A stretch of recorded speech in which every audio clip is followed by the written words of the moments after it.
Kembali dengan narasumber saya yaitu adalah Pak W dan beserta istri. Nah, ini untuk melestarikan budaya Jawa. Jadi Pepunden, kisah dari beliau ini ngalap berkah ya Pak ya. Dalam rangka kemarin ini dililit hutang atau himpitan ekonomi. Nah, Nah terus beliau ini mendatangi di makam Eyang Tunggul Wulung, termasuk bersama saya juga dong ya. Nah lalu adakah perbedaan setelah ngalap berkah di keramat Ki Tunggul Wulung ini Pak Wijan? Ya ada. Ya itu bisa diceritakan? Kalau sak derenge tengene Tunggul Wulung, Iya. sepi masih usaha kayu. Niku sepi terus luntur tenggene yang Tunggul Wulung sakniki alhamdulillah kalih Gusti Allah sampun dipun kabulaken lantaran iki Tunggul Wulung iki alhamdulillah sampun wonten pesanan. Nah ini maksudnya adalah begini pemirsa, Pak Wijan ini tadinya betul-betul dililit oleh sangkutan masalah ekonomi lah, himpitan ekonomi, pekerjaan juga sepi ya Pak ya. Nah, setelah itu ngalap berkah ke tempat Eyang Tunggul Wulung, yaitu dengan cara mengagungkan Tuhan, minta didoakan oleh Ki Tunggul Wulung dan seluruh penghuni yang ada di situ gitu ya. Lantaran Ki Tunggul Wulung sekarang sudah mendapatkan petunjuk dari Tuhan semesta ya. Sekarang pemasukan sudah mulai ada. Sedikit-sedikit sudah ada. Dan masalah kemarin ini kan sempat ini juga ya, selain terlilit hutang, mau jual lokasi nggak laku-laku ya, rumah. Nah, mau jual rumah nggak laku-laku. Terus pada akhirnya alhamdulillah laku ya Pak ya. Laku sudah. Nah, laku. Nah ini beliau mau ngalap berkah untuk yang kedua kalinya, termasuk saya juga.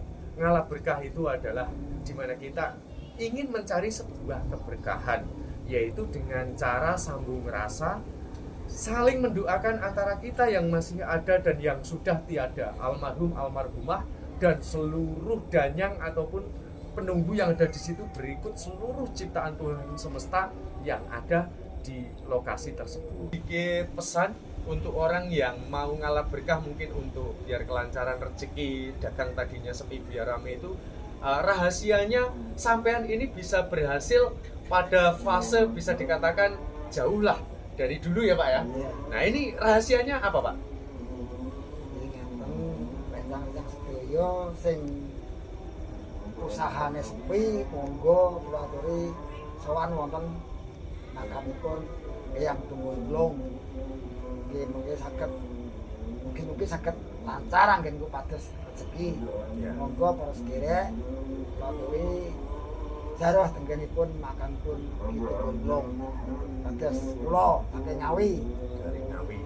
Nah ini tidak menyimpang dari semua, karena sesama makhluk hidup ciptaan Tuhan itu harus saling sayang menyayangi, doa mendoakan je Pak ya. Nah ini saya rasa tidak ada salahnya, apalagi budaya yang selama ini kerap dianggap melenceng. Kita ini selaku pelaku, ternyata yang diturunkan oleh para leluhur itu tidak demikian. Bahkan kita banyak sekali ya, nanti bisa kesaksian dari narasumber saya yang lain bisa didengarkan atas keberhasilan tersebut. Nah itu semua kita meyakini bahwa ada pertolongan dari Tuhan Gusti Allah ya Pak ya. Titik-titik, nah, saya membacakannya seperti itu ya, dan mohon maaf wajahnya saya blur karena ini sangat privasi sekali. Nah ini bisa Mas titik-titik ini bisa sampai ke sini. Ini mau ngalap berkah di tempat Ki Tunggul Wulung. Itu kemarin itu ceritanya gimana Mas? Iya, ceritanya seperti ini. Jadi memang sudah lama saya bergerak di pesarian, di Pepunden, di Petilasan, karena panjang banget ceritanya.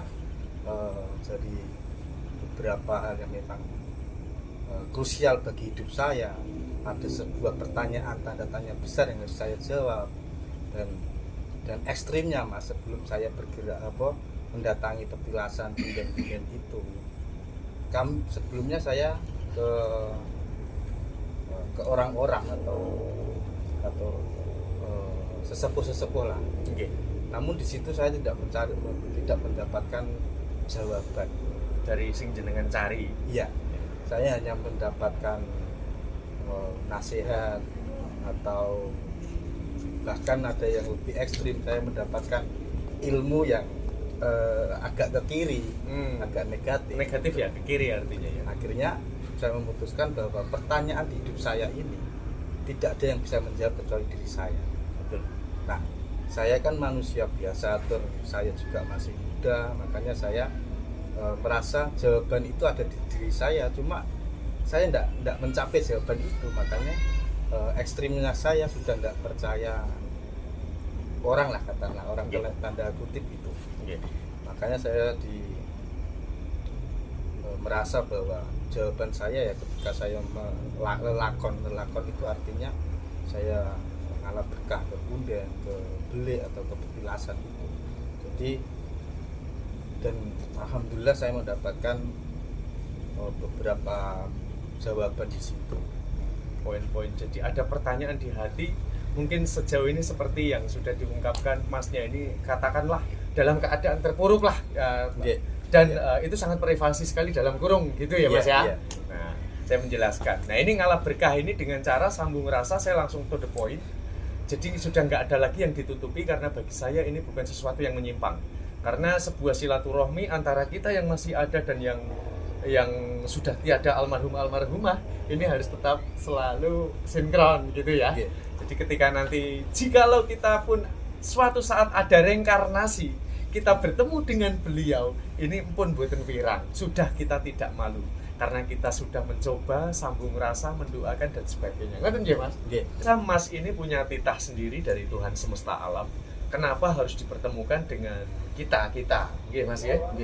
Dan ternyata dari atas apa yang menjadi ujian, ternyata di balik itu ada hikmah tersendiri untuk sampean, yaitu beliau ini memiliki jiwa spiritual dalam berketuhanan, tapi beliau ini jawaban dari segala pertanyaannya itu beliau ini sudah ada di lubuk hatinya. Nah, sekarang beliau sudah sampai untuk meraba itu ya Mas ya. Nah, sekarang kita tinggal melanjutkan sambung rasa untuk menziarahi ke makam dari Kitunggul Wulung dan Kedono Kedini gitu nggih Mas ya. Nah, mungkin nasihat Mas, sampean kan saya anggap sampean ini spiritual ya. Ini sampean lolos, menurut saya jenengan ini nanti akan menjadi guru pembimbing loh Mas. Ini mohon maaf, ini saya pribadi loh ya. Amin. Amin. Nah, ini mungkin ada nasihat-nasihat sedikit yang bisa sampaikan kepada para pemirsa Mas. Ya, kalau nasihat itu enggak ya, lebih ke perjalanan saya. Jadi kalau menasihati kan berarti saya seorang guru. Tapi saya enggak, saya sama-sama murid. Kita saling belajar. Jadi menurut pengalaman saya itu beberapa kemudian petilasan yang saya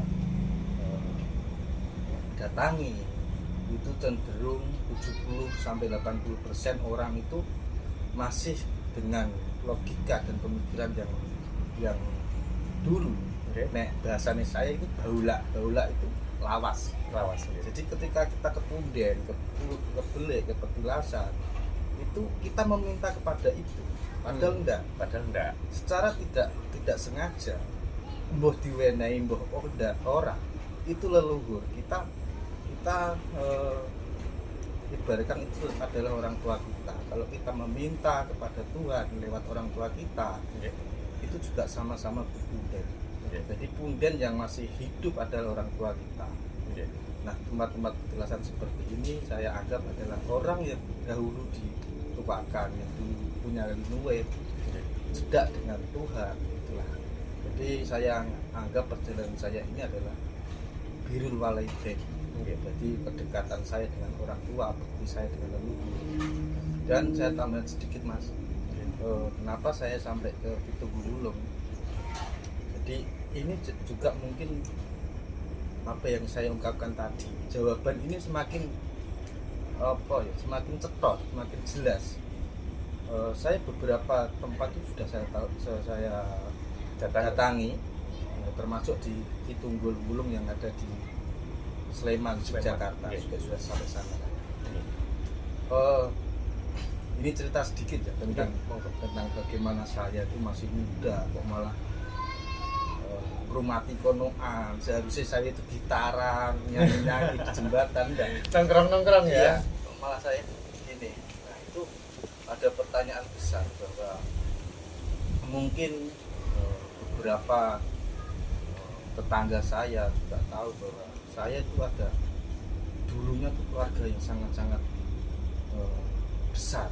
Tapi kenapa sekarang kok malah makin terpuruk ini anak cucunya, kenapa? Nah, saya ingat betul sebelum Mbah Buyut saya meninggal itu pernah dan sering menyebut Kitunggul itu.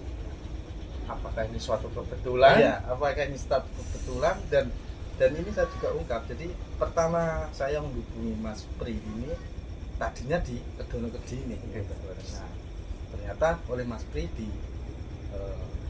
kenalkan dan disarankan ke Kitunggul. Nah, semenjak itu pun saya berpikir, oh iya ya, aku harus ketemu maneh sing dalan sing biyen kata.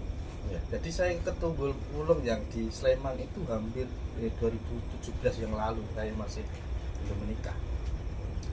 Jadi mungkin Tunggul ini leluhur saya atau leluhur saya pernah kesini, itu ya juga jadi pertanyaan. Dan apapun itu di masa lalu, saya juga niat baik apapun yang dilakukan oleh leluhur saya coba untuk melakukan kembali dengan logika, dengan akal sehat yang modern. Mungkin bisa di pengalamannya bisa dijabarkan sedikit Mas, masalah Kitunggul Kediri. Ya. Monggo diwedarke sekecil pengalaman tentang ini. Ya, pertama juga dengan bilang Kitunggul itu saya ingat betul Kitunggul Kediri ya. Jadi saya juga nggak tahu, karena kalau mau tanya pada waktu itu masih kecil saya. Mbah Buyut saya itu kalau nanduk itu apa ya? Wujud ke. Itu menyebut Kitunggul Kediri. Nah, saya googling di Google juga nggak ada yang namanya Kitunggul. Adanya ya petilasan itu, ada Kitunggul Wulung, ada di sini, ada di Jogja. Jadi apa ya, kayak terketuk hati saya untuk mendatangi tempat-tempat itu.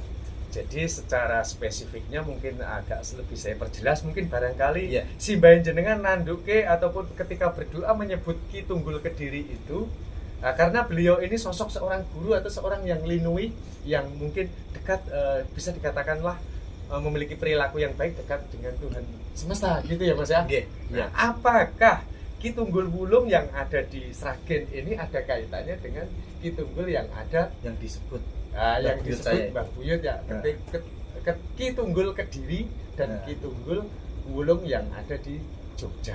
Nggih ngoten ya? Nggih. Nah, ini semua apakah suatu kebetulan beliau ini? Nah, saya juga tidak menghalangi beliau untuk datang ke Kedono Kediri, pemirsa. Nanti kita berziarah ke tempat Kitunggul Wulung, rame-rame kita ke sana. Dan proses ritualnya kami seperti apa nanti bisa saya akan perjelas semuanya. Nah, apakah ini sesuai dengan logika yang akan kita lakukan ataukah tidak sesuai dengan hati nurani pemirsa semua? Silahkan simak terus sampai betul-betul dipastikan kalian menemukan jawaban. Apakah ini akan dihitamkan ataukah tetap ini kelestarian budaya ini harus kita lestarikan kembali yang sudah hancur lebur ini. Nah, di sini. Terima kasih ya Mas ya. Ya. Ada lagi mungkin yang mau disampaikan?